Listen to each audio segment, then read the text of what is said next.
بسم اللہ الرحمن الرحیم۔ السلام علیکم۔ ماریٹ مضبوط اعصاب والی خوب روح اور نوجوان عورت تھی۔ حادثات عالم سے اس کا دل قطعاً نہ گھبراتا تھا اور نہ وہ خوف اور گھبراہٹ کے نام سے واقف تھی، لیکن حطین کے مارکے سے یورپی نوجوانوں کے دل دہل گئی اور ان کی امیدیں خاک میں مل گئیں۔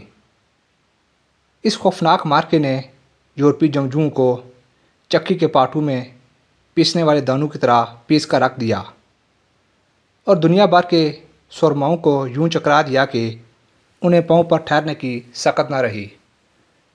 ان حالات میں حسین عورتوں کا ثابت قدم رہنا کیسے ممکن ہوتا؟ ماریٹ کا شوہر بیت المقدس سے مسلمانوں کو ہٹانے کے لیے نکلا تھا، لیکن شام تک واپس نہ آیا اور نہ ہی یہ پتہ چلا کہ اس پر کیا گزری۔ چنانچہ وہ گھبراہٹ کے عالم میں گھر کی چار دیواری میں گھومنے لگی۔ اسے اپنے خاوند کے متعلق خوفناک خطرات چین سے بیٹھنے نہ دیتے تھے۔ کبھی وہ اپنے شیرخوار بچے کو سینے سے چمٹا کر بوس و کنار کرتی اور کبھی اس سے میٹھی میٹھی باتیں کرتی، اور کبھی اپنے خاوند کی ہلاکت کے خطرے سے اس کا دل دہل جاتا۔ بچے کی یتیمی کا تصور اسے خوفزدہ کر دیتا اور وہ آنسو بہانے لگتی، جسے دیکھ کر بچہ بھی رونے لگتا۔ ماریٹ کا خاوند اپنی قوم کا نامی گرامی شاہ سوار اور بڑا بہادر انسان تھا۔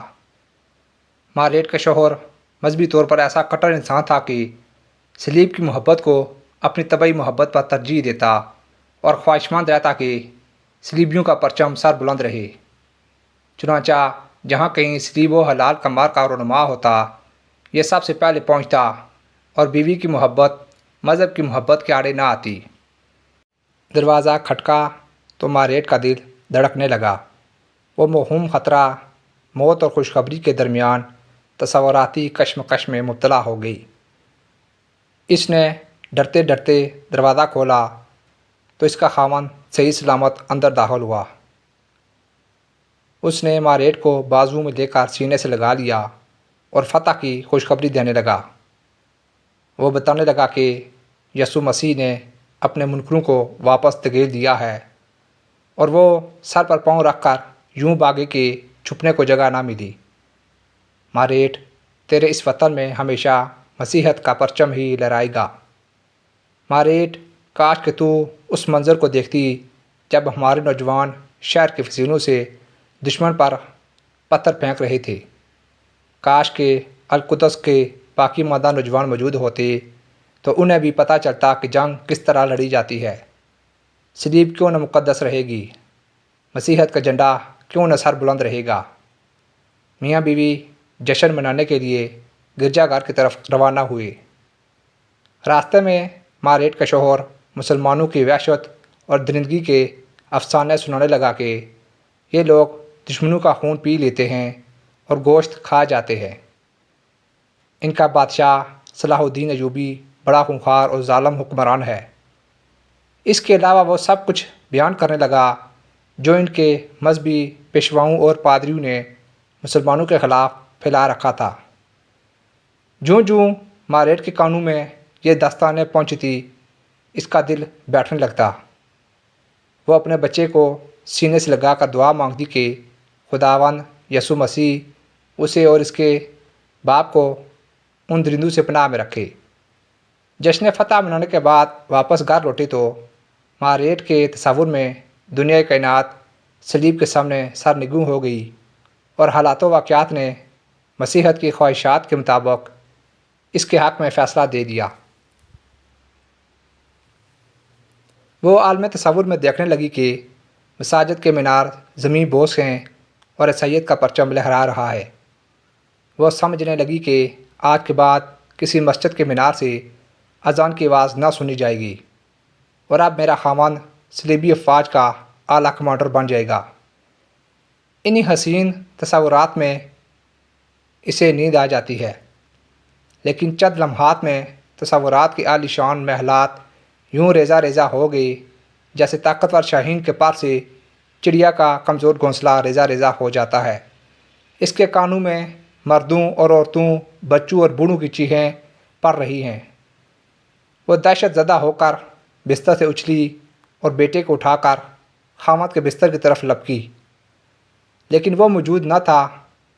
یہ گھر سے نکلی اور لوگوں سے اصل صورتحال پوچھنے لگی۔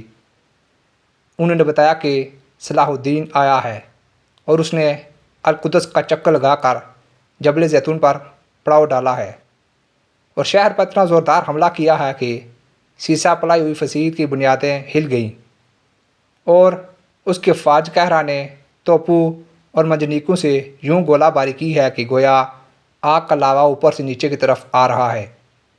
ماریٹ پر اعتماد تھی کہ ہمارا دفاع مضبوط ہے، 60,000 جنگجو جوان اس شہر کی حفاظت پر مامور ہیں۔ یہ ملک مکمل صدی سے ہمارے کنٹرول میں ہے۔ ہماری فوج کی قیادت سینٹ پال کر رہا ہے، جو مذہبی جوش و خروش سے دشمن کے سامنے نبرد آزما ہے۔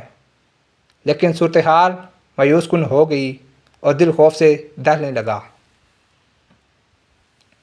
ہر خبر پہلے سے بھی خطرناک معلوم ہوتی اور اطلاع ملتی کہ دفاع کے حصار منہدم ہوتے جا رہے ہیں۔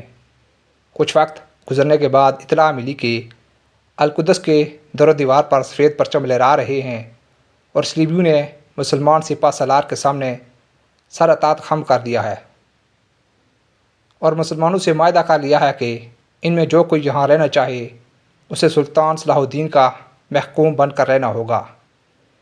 اسے مسلمانوں کے مساوی حقوق حاصل ہوں گے اور جو کوئی جانا چاہتا ہے وہ معاہدے کے مطابق دینار دے کر نکل سکتا ہے۔ چنانچہ جو لوگ القدس سے جانا چاہتے تھے وہ مردوں، عورتوں اور بچوں کی طرف سے 10 5 اور 2 دینار ادا کر کے جانے لگے۔ لیکن ماریٹ اپنے بچے کو سینے سے لگا کر خامد کی تلاش میں نکل پڑی۔ رات کا اندھیرا چھا چکا تھا۔ یہ شہر کے فصیل کے ارد گرد گھومنے لگی۔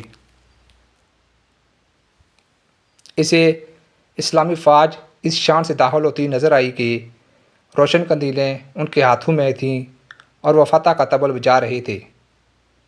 یہ اپنے بچے کو لے کر میدان جنگ میں چلی گئی جہاں صلیبی لاشوں کے ڈھیر لگے ہوئے تھے۔ یہ گلی سڑی لاشوں اور ان کے بکھرے ہوئے اعضاء سے دہشت زدہ ہو کر واپس جانا چاہتی تھی کہ خامد کی محبت غالب آ گئی اور یہ آگے بڑھ کر اسے تلاش کرنے لگی۔ دوسرے لوگ بھی اپنے اپنے سرماؤں اور جنگجو مردوں کی لاشیں تلاش کر رہے تھے، لیکن اندھیرے میں پہچاننا مشکل ہو رہا تھا۔ اس کی سمجھ میں نہیں آ رہا تھا کہ کیا کرے۔ اسے مختلف قسم کے وسوسوں نے گھیر لیا۔ وہ سوچنے لگی کہ پتہ نہیں اس کے خوبصورت بدن کے ساتھ کیا گزری اور اس کے ستاروں کی طرح چمکنے والے دانتوں کا کیا بنا۔ وہ کون سا آسمان ہے جو اسے سایہ کیے ہوئے ہے اور کون سی وہ زمین ہے جو اسے سموئے ہوئے ہے۔ جوں جوں یاد کرتی اس کا دل پسیج جاتا اور وہ آنکھیں بند کر کے تصورات کی آگ پر آنسوں کے قطرے بہا دیتی۔ غم کی وجہ سے اس کا دل پگھل رہا تھا اور جو چیز بے حد پریشان کر رہی تھی وہ یہ کہ اس مصیبت میں کوئی دلاسا دینے والا نہیں مل رہا تھا جو اس پر نظر شفقت ڈالے، کیونکہ اس رات ہر ایک اپنے اپنے غم میں ڈوبا ہوا تھا اور نفسا نفسی کا عالم طاری تھا۔ وہ سوچنے لگی کہ 100 سالہ صلیبی اقتدار کس طرح سمندر کی جاگ ثابت ہوا جو آنن فانن ختم ہو گیا، اور وہ مارکا جس کی ابتدا فتح و کامرانی اور محبت و وصال سے شروع ہوئی تھی کیوں کر نامرادی اور شکست میں بدل گئی۔ جس ملک کو حاصل کرنے کے لیے پورا یورپ زور لگا رہا تھا کہ کس طرح ایک امیر کے ہاتھوں قبضے سے نکل گیا۔ جب ایک مسلمان امیر تمام صلیبی حکمرانوں پر اتنا بھاری ثابت ہوا تو اس وقت کیا حال ہوگا جب تمام مسلمان سلاطین اکٹھے ہو جائیں گے۔ وہ سوچنے لگی کہ ایک چھوٹی سی مملکت کا یہ حال ہے تو اس وقت کس طرح کوئی طاقت مسلمانوں کے سامنے ٹھہر سکتی تھی جب چین سے فرانس تک ایک ہی خلافت قائم تھی۔ یہ مختلف لوگوں سے اپنے خامد کے متعلق دریافت کرتی رہی، لیکن کسی نے بھی کوئی جواب نہ دیا۔ اس نے دیکھا کہ ٹوٹی ہوئی تلواروں اور تیروں کے درمیان لاشیں خاک و خون میں بکھری پڑی ہیں، اور جن چہروں سے القدس کی سرزمین پر رونق تھی وہ آج پہچانے نہیں جا رہے تھے۔ یہ اپنے خاوند کو تلاش کرتی ہوئی ایک بوڑھے کے پاس سے گزری جو اس کے خاوند کا جاننے والا تھا۔ اس نے اس کا ہاتھ تھام کر اسے میدان سے نکالا اور اپنے ساتھ گھر لے جانے لگا۔ اس نے آہستہ سے پوچھا، آپ نے کہیں میرا خاوند دیکھا ہے؟ اس نے مایوس کن خبر دینے کے بجائے ادھر ادھر کی باتیں بتائیں تاکہ یہ مزید خوفزدہ نہ ہو۔ اس نے پھر سوال کیا، اب یہ فاتحین ہمارے ساتھ کیا سلوک کریں گے؟ کیا وہ میرے بچے کو میرے سامنے کھا جائیں گے؟ بوڑھے نے جواب دیا، تمہیں کس نے یہ جھوٹی باتیں بتائیں؟ مسلمان بڑے معزز اور رحم دل لوگ ہیں۔ ان کا بادشاہ صلاح الدین تمام حکمرانوں سے بڑھ کر رحم دل ہے۔ پھر وہ مسلمانوں کے اوصاف بیان کرنے لگا تو یہ منہ کھولتی رہ گئی۔ اس نے پھر بتایا کہ اگر وہ ہمیں ذبح بھی کر دیتے تو زیادتی نہ ہوتی بلکہ عین انصاف ہوتا، کیونکہ 1 صدی پیشتر جب ہم یہاں داخل ہوئے تھے تو ہم نے مسلمانوں کو ان کے گھروں، گلیوں اور مسجدوں میں ذبح کیا تھا۔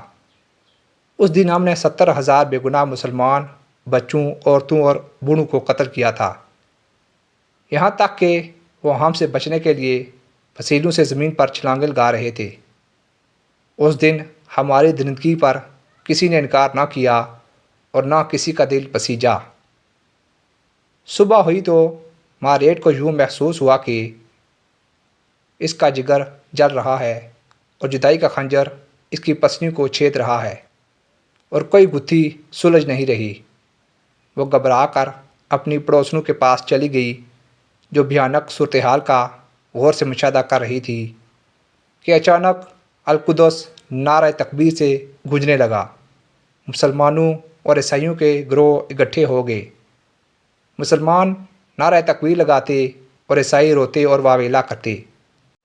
تمام عورتوں نے دیکھا کہ ایک نوجوان قبۃ الصخرہ پر چڑھا اور اس صلیب کو اتارنے لگا جو 1 صدی سے صخرہ پر نصب تھی اور گمان تھا کہ قیامت تک رہے گی۔ ان کے پاس مسلمانوں کے حسن سلوک کی وہ خبریں پہنچی جن پر یقین کے بجائے تعجب آ رہا تھا کہ مسلمانوں نے کسی کو تکلیف نہیں دی اور نہ کسی کے مال کو ہاتھ لگایا، بلکہ جو عیسائی شہر جانا چاہتے ہیں وہ معاہدے کے مطابق دینار ادا کر کے جا رہے ہیں، بلکہ اپنا پسندیدہ مال بھی اٹھا رہے ہیں، اور مسلمان فاتحین عیسائی مفتوحوں سے ان کا زائد از ضرورت سامان قیمتاً خرید رہے ہیں، اور عیسائی امن و سلامتی سے آ جا رہے ہیں۔ اور یہ بھی معلوم ہوا کہ جنگ کے شیر مسلمان حالت امن میں بڑے باوقار لوگ ہیں۔ ان میں سوائے امن و سلامتی کے کچھ نظر نہیں آ رہا تھا، اور یہ کہ مسلمانوں نے نصارہ کی بدعات کے خاتمے کے علاوہ کسی چیز کو ہاتھ نہیں لگایا، اور مسلمانوں نے نور الدین شہید کا ممبر حرم میں رکھ کر اس پر خطبہ دیا۔ عورتوں کو عینی شاہد نے بتایا کہ میں بلا روک ٹوک مسلمانوں کے اجتماع میں شریک ہوا۔ وہ سب کے سب بغیر کسی امتیاز کے مسجد کے صحن میں بیٹھے تھے۔ مجھے ان کے سکون، وقار اور اللہ تعالیٰ کے سامنے خشوع و خضوع نے تعجب میں ڈال دیا کہ یہ لوگ جو میدان جنگ میں سرکش شیطان معلوم ہوتے تھے، مسجد میں کس طرح خدا رسیدہ راہب بن گئے ہیں۔ اور ان کے خطیب نے جو خطبہ دیا ہے، مجھے یوں لگتا ہے کہ اگر یہ خطبہ ریگستان کے ٹیلے سن لیں تو حرکت کرنے لگیں اور تبدیل ہو کر شاہ سوار بن جائیں اور زمین پھاڑ کر رکھ دیں۔ اگر پتھر سن لیں تو ان میں زندگی سرایت کر جائے۔ مجھے یقین ہو گیا کہ یہ لوگ جب تک ایسے مسلمان رہیں گے انہیں پوری دنیا مل کر بھی شکست نہیں دے سکتی، کیونکہ ان کے قلوب میں ایمان کی قوت موجود ہے جو تمام قوتوں سے بھاری ہے۔ ان کو کوئی چیز ڈرا نہیں سکتی، کیونکہ یہ لوگ موت سے نہیں ڈرتے ہیں اور یہ موت کو محبوب سمجھتے ہیں۔ ہماری قوم کو اس ملک پر قبضے کا خیال دل سے نکال دینا چاہیے، کیونکہ اس قوم کا ہر فرد ہی صلاح الدین ایوبی ہے اور بہادری میں اپنی مثال آپ ہے۔ لہٰذا ہمیں بلا فائدہ جانیں ضائع نہیں کرنی چاہیے۔ ماریٹ نے اپنی قوم کے ایک گروہ کو دیکھا جو اسلام کے عادلانہ قانون میں رہنے کو ترجیح دے رہا ہے اور دوسرا فریق کوچ پر اصرار کر رہا ہے۔ ماریٹ نے کوچ کرنے والے فریق کے ساتھ جانا پسند کیا کیونکہ وہ نہیں چاہتی تھی کہ اس شہر میں گزرے ہوئے پرلطف لمحات اسے تڑپاتے رہیں۔ ماریٹ نے اس شہر کو الوداع کہا جو اسے تمام قرۂ ارض سے پیارا تھا، جو کبھی اس کی قوم کے قبضے میں تھا اور آج دشمن کے قبضے میں، اور اب وہ اس شہر میں وہ اپنے محبوب خامد کو گم کر کے جا رہی ہے۔ جو ہی خاوند کی یاد آئی تو سوچنے لگی پتہ نہیں وہ بیچارہ کسی وحشی درندے کی خوراک بنا ہے یا کسی پرندے کا پیٹ اس کی قبر بنا ہے۔ پرانی جادو نے اسے ایسا ستایا کہ وہ بلند آواز سے رونے لگی۔ اسے دیکھ کر باقی عورتیں بھی رونے لگی جن کے خاوند یا عزیز و اقارب قتل یا قید ہو چکے تھے۔ ان لمحات میں انہیں ایک فوجی دستے نے روک لیا اور ایک جگہ چلنے کو کہا۔ وہ مارے خوف کے اس طرف چلنے لگی۔ جب وہ ایک فوجی دستے کے پاس پہنچی تو انہیں ایک بزرگ صورت شاہ سوار نظر آیا۔ یہ نہایت اطمینان سے اسے دیکھنے لگی۔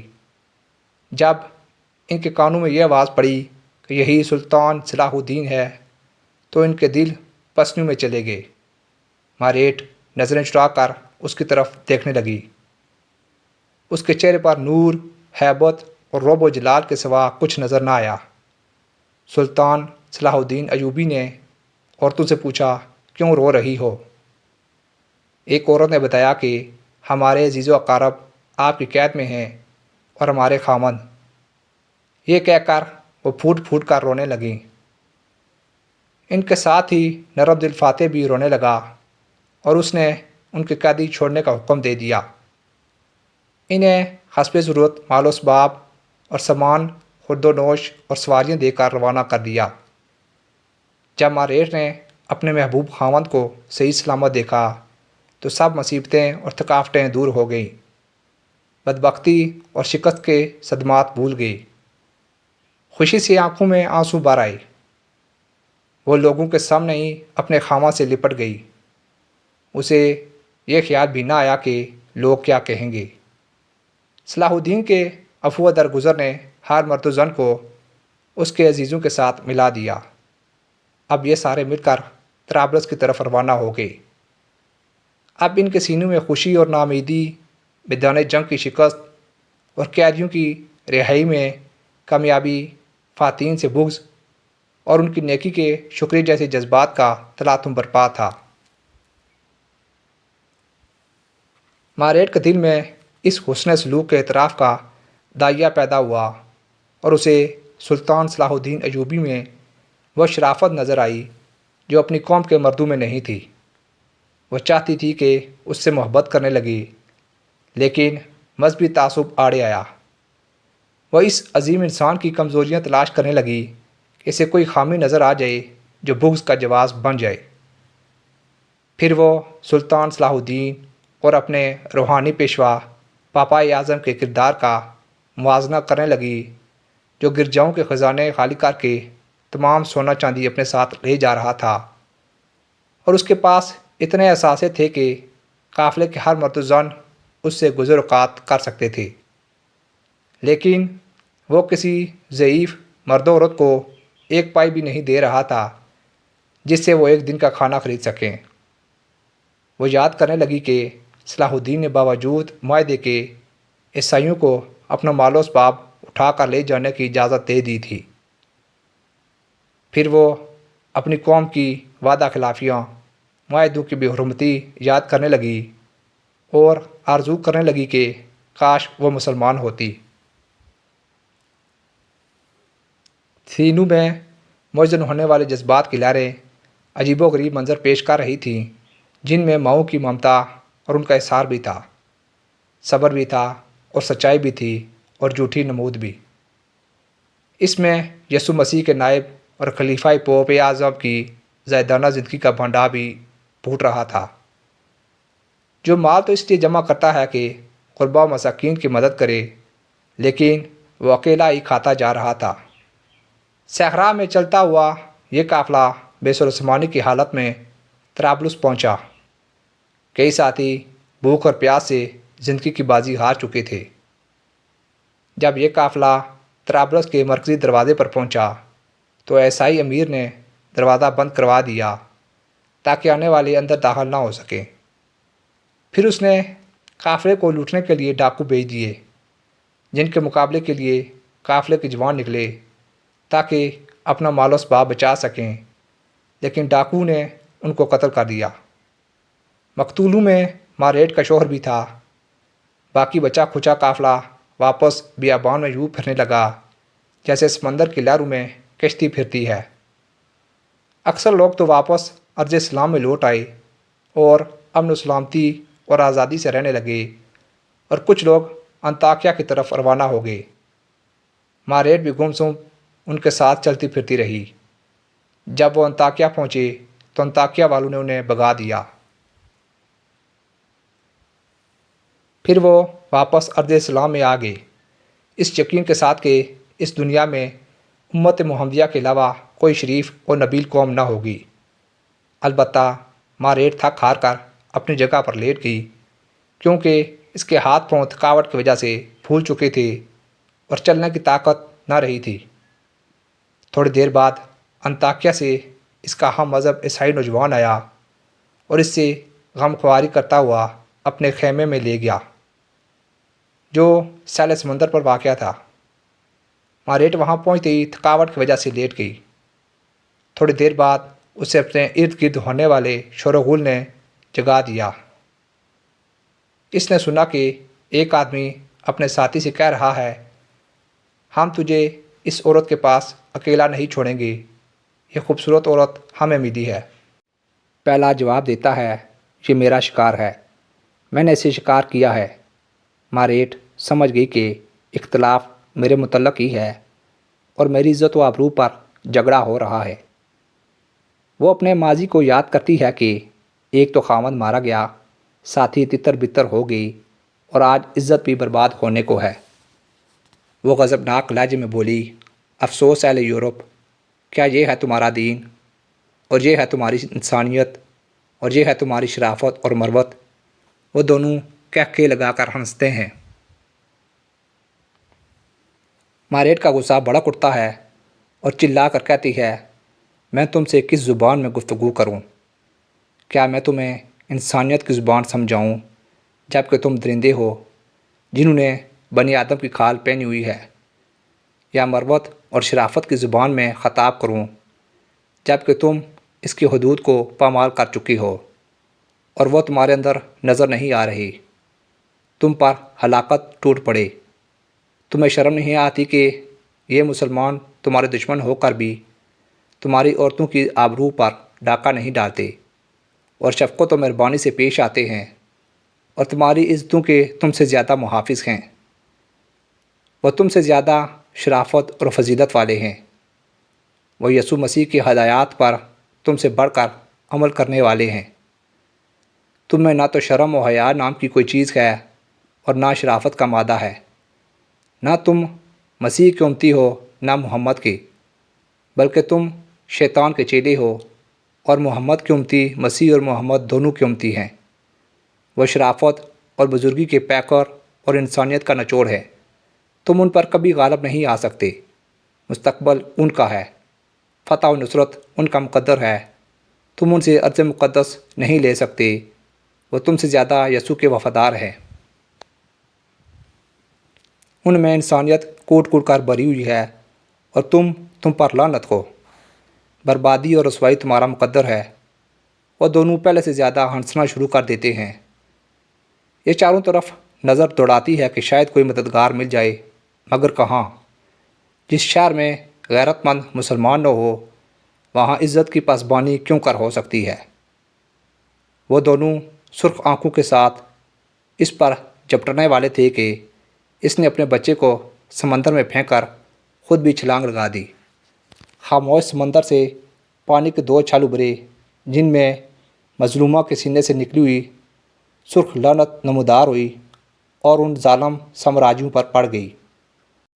وقت گزر گیا اور گزر رہا ہے، لیکن صفاقیوں اور درندگیوں کی سیاہی عیسائی سامراج کے چہرے پر جیسی تھی ویسی اب بھی ہے، دھل نہیں سکتی۔ گوانتانامو بے اور ابو غریب جیسی جیلوں میں اب بھی اس کے مظاہرے دیکھے جا رہے ہیں۔